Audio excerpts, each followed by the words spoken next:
What you are about to see is the heartbreaking and gut-wrenching footage of the last moments of 18-year-old Henry Nowak's life after he'd been stabbed multiple times with a ceremonial Sikh blade by Vickrum Digwa. And this is so disturbing, not just because of the unprovoked attack, but after Henry ran for his life, he slumped down next to a house. He was bleeding out from his wounds. And what did the police do when they arrived? Well, they listened to the murderer and the murderer's family. Why? Because the police were called by the murderer's brother and said, hey, we've been racially attacked by some white guy, and so now the police are going there already having made up their mind as to who the victim is, and with the real victim literally dying right before their eyes. Instead of offering him any help, any first aid, instead of doing any blood sweeps to see if he was okay, instead Henry lies there on the ground saying, I cannot breathe, I've been stabbed, and he died right before their eyes after they dragged him along the gravel and handcuffed him.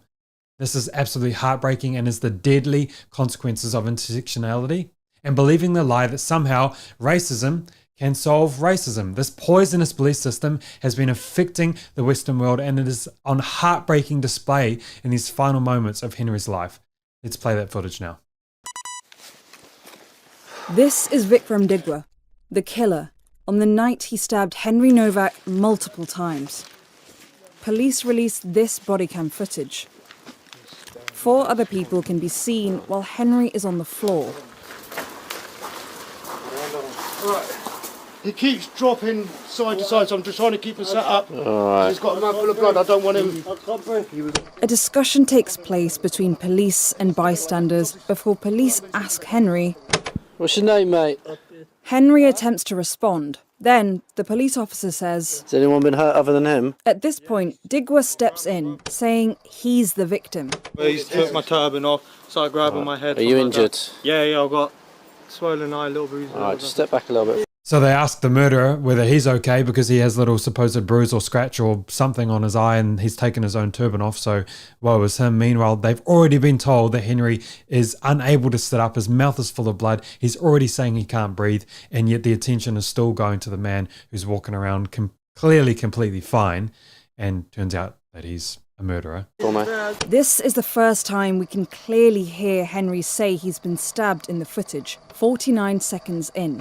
Then we see blue lights flashing as more responders arrive. Right, let's get you out of there, shall we? Police pull him along the ground. Dragging him across the ground. Grab his other arm. Right. He said he can't breathe, he's been stabbed, call the ambulance, and they've done nothing but drag him across the ground. What's happened to you, right? What's happened to you? Well, he's already told you. This is the 4th time in the footage we hear Henry say he's been stabbed, 1 minute, 11 seconds after it begins. You've been stabbed? Whereabouts? I don't think you have, mate. That's their job to figure out. They should do a blood sweep right now and check where he may be bleeding from. That's their job to do. We've muted the audio here because it's distressing. Henry groans as police pull his hands behind his back and handcuff him. In this section of the video, Henry repeatedly says he can't breathe. He's saying he's been stabbed, so let's just check him. been stabbed?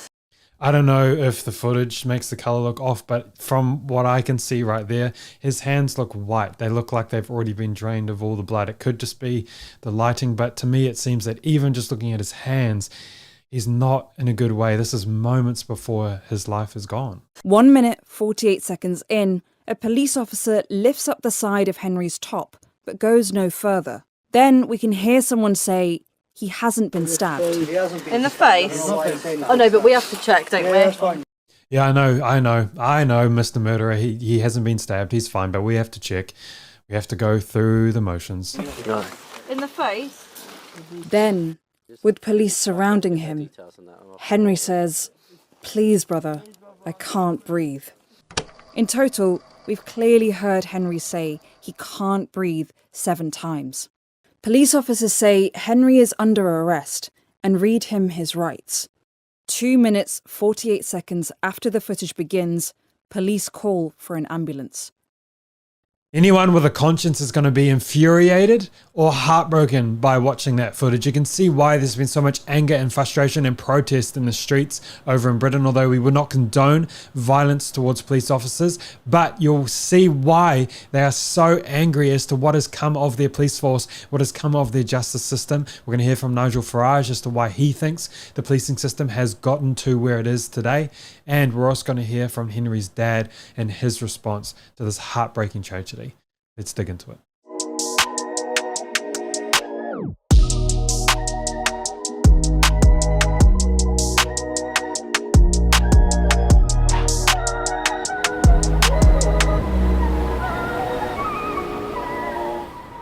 Let's look now at some of the fallout that has taken place on the streets of England after this body cam footage has been released. Police in Britain say they are reviewing their anti-racism guidance after an outcry over the treatment of a student who died last year. A protest yesterday over that death erupted into violence.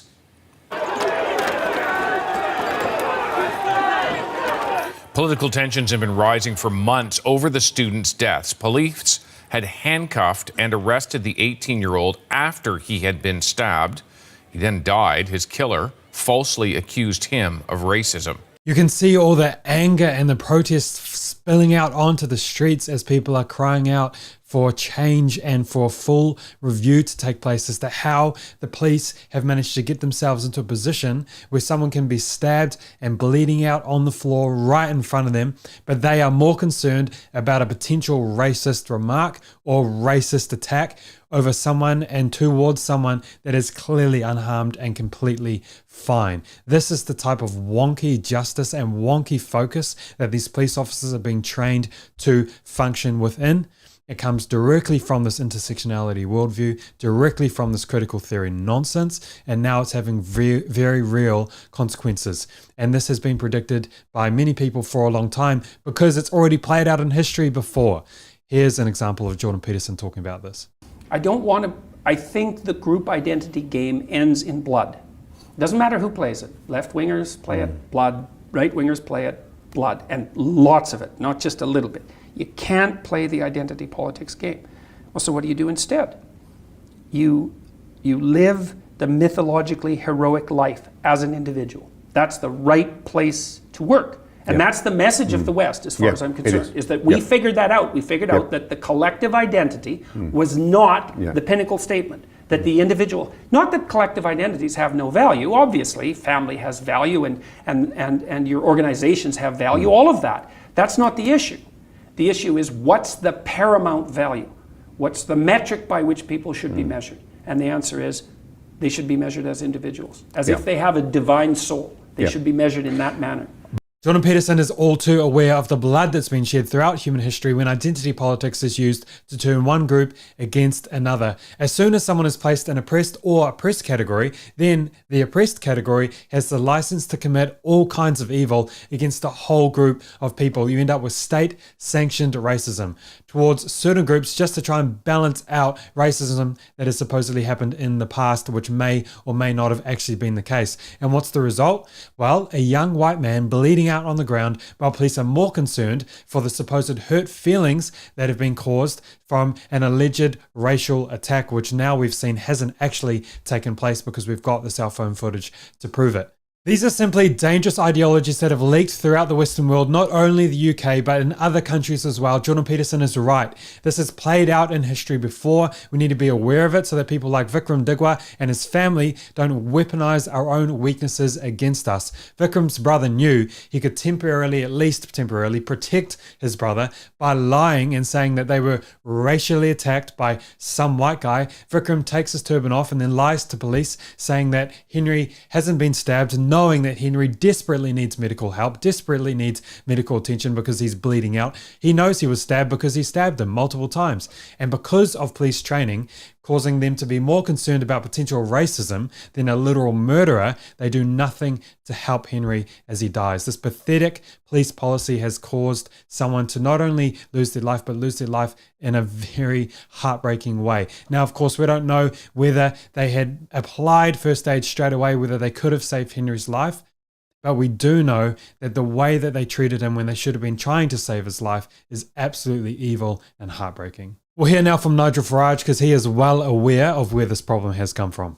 When I spoke out yesterday morning about the appalling murder of Henry Nowak and the way in which he was treated by the police, the point that I was trying to make is the police forces themselves have become so obsessed with DEI and with not treating everybody equally, namely treating people differently if they're white as opposed to minority ethnic groups. Well, one thing I did achieve was to break the wall of silence, because we did not have senior political figures speaking up in outrage about what had happened. Are we going to see that outrage? Are we going to see the outcries from the left, even here in New Zealand, from people that are so quick to comment on injustice overseas? Are they going to say anything about this because it's a young white boy who's lost his life and the police have failed to do anything to try to save him? Are we going to see outcry from the Greens, the Party Māori, our Liberal friends? And my stuff on social media was watched by tens of millions of people. But it would seem that politicians and mainstream media haven't quite got the message. So let's be clear. The police anti-racism commitment produced by the College of Policing and the National Police Chiefs Council makes it very clear in this document. This is the last thing that the left want to be exposed. That when they're dealing with policing issues, it does not mean treating everyone the same or being colourblind. Namely, the police act differently with different ethnic groups. And, you know, it was Hampshire Police we were talking about. Well, here it is. The Hampshire and Isle of Wight Constabulary Race Action Plan, brought in whilst Priti Patel was Home Secretary. Racism is the answer to solve racism, apparently. The police are being told you must deal with ethnic minorities in a preferential way over white people. And the biggest fear that police have is they themselves are being accused of acting in a racist manner, which does not excuse the behaviour of those police officers, but perhaps explain it. Police are so fearful of being accused of racism that Vickrum Digwa is going to be able to convince them that, hey, the person bleeding out on the ground doesn't need your attention. I need your attention because my turban was ripped off. And the police are going to be so quick to agree with him and to give him sympathy and to make sure he's okay. Meanwhile, apologize to him, say, oh, we've got to check, make sure that he's okay. The actual victim bleeding out on the ground. That is the level of fear that these police are now operating under. Now, I've actually had so many emails coming in from serving and ex-police officers about the indoctrination that they're currently receiving. And I want to read out just one. This man has served with the police force for a very, very long time. He says to me, I've been recently made to take compulsory race training, where I was told of my white privilege and that I work in an institutionally racist organisation. I was made to... These are not Western values. These are not the values that have built the West. The West is built on the truth that every single person has value because they are made in the image of God, regardless of their skin color, regardless of their gender, regardless of any of their groups, identities that they're going to be chucked into. We are all equal under God. We all have the same value under God, and we should all be treated in the same way because of that. And justice needs to be delivered equally to all people. No compensation, no racism to solve racism. All of that is just setting you up for failure. It's setting societies up to be fractured and violent and angry towards each other. Racism is not the solution. Learn about Black and South Asian history. Equity and preaching speeches from activist speakers filled the next 2-hour training session. They are making police terrified of applying the law equally. And it doesn't matter what the Home Secretary, Shabana Mahmood, says when she insists that the police treat everybody equally, from the very top of the police all the way down to the way officers are given race training. They are being told to treat people in this country differently. This isn't like some conspiracy theory. This isn't like systematic racism through all the police forces in the Western world. This is actual police training on black and white paper. This is how the police are trained to interact with their communities. It's not a conspiracy. It's right there in front of you. Now, last night, thousands of people gathered outside the police station in Southampton. And you will get political commentators saying that I've stirred up this problem? Well, of course, they always do that. They don't want to address the issue. But I will make this prediction. If we don't end two-tier policing in this country, we will turn millions of ordinary, law-abiding citizens against the police and against the authorities in this country. I want us to stop and dampen down anger and strife on our streets. This needs, from the Prime Minister down, an absolute assurance that this nonsense about treating different communities of different ethnic backgrounds in different ways is going to end. He's 100% right. Intersectionality and race-based policing has no room in the Western world because it's going to continue to bring out these unjust outcomes. It's not going to achieve anything that it's set out to achieve. Only a true, solid biblical worldview can do that, and that is to see the value in all people equally, not to try to give them equal outcomes, but to give them equal opportunities and to make sure that justice and the rule of law is applied to all people. That is how the West was built. That is how it's going to be maintained. Let's hear now from Henry's family. Good afternoon. My name is Mark Nowak. I am Henry Nowak's father. To my left is my daughter Olivia Nowak, Henry's older sister, and to her left is Lucy Ross, Henry Nowak's mother. The jury confirmed what we've always known. Henry's life was taken from him unlawfully, violently, and without justification. Henry was 18 years old. He was kind, ambitious, loved and full of promise.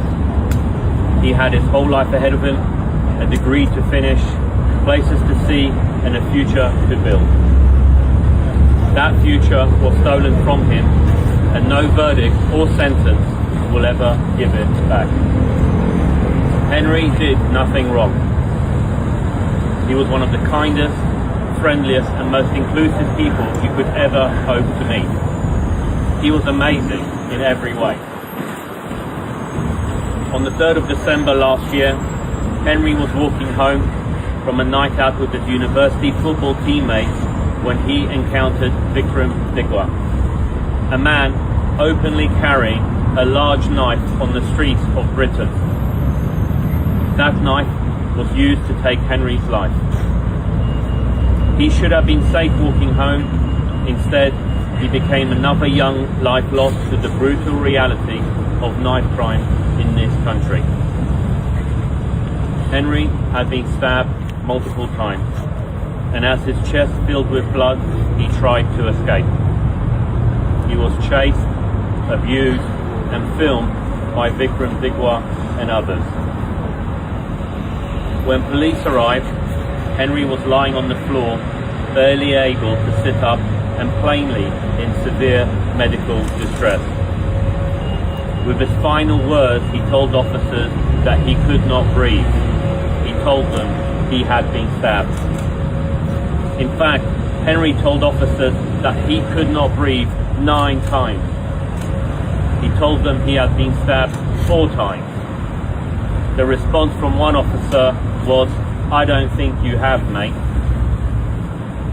The police have said they were misled by the murderer and that the scene when they arrived was complex.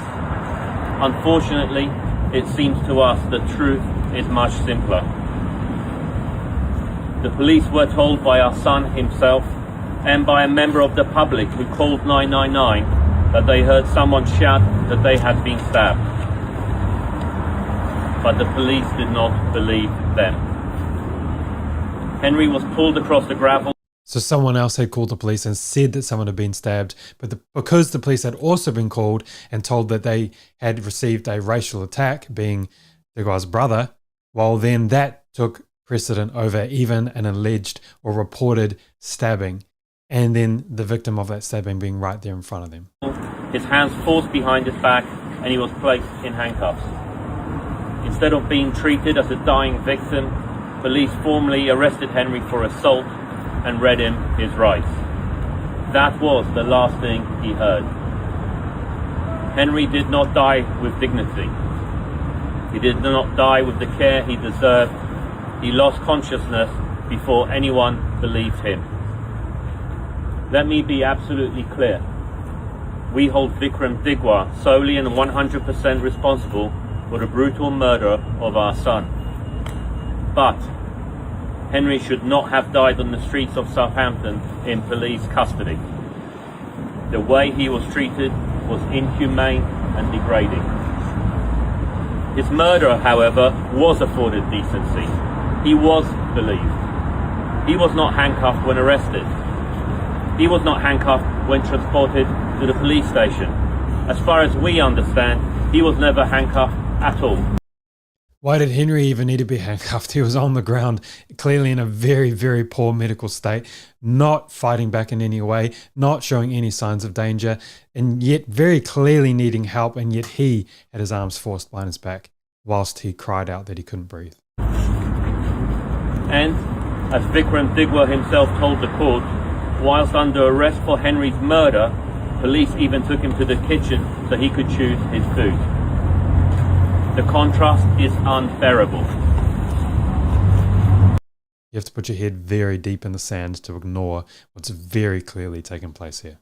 We believe the officers involved remain on duty, although we understand some may have since resigned. What is left to be said when you hear those words from Henry's own father, from seeing the tears on the face of his sister, from the heartbreak on the face of his mother? Henry is gone and we cannot bring him back, but we must continue to have these types of conversations because critical theory, intersectionality, they are poisoning the Western world. They are being used as weapons against us when we have communities of mass immigration that do not share our worldview. And they are weaponizing our weaknesses against us, and intersectionality is weakness because it robs equal justice to all. It robs the truth that all should be equal under the law, and that race should not come into play when police are doing their jobs. And so these conversations are crucial. It needs to be ripped out of our universities, ripped out of our government systems, ripped out of our police force before more situations like this happen. It has to be done. We have to build our lives, our communities, our police forces, our justice systems on something solid and something true. And intersectionality is none of those things.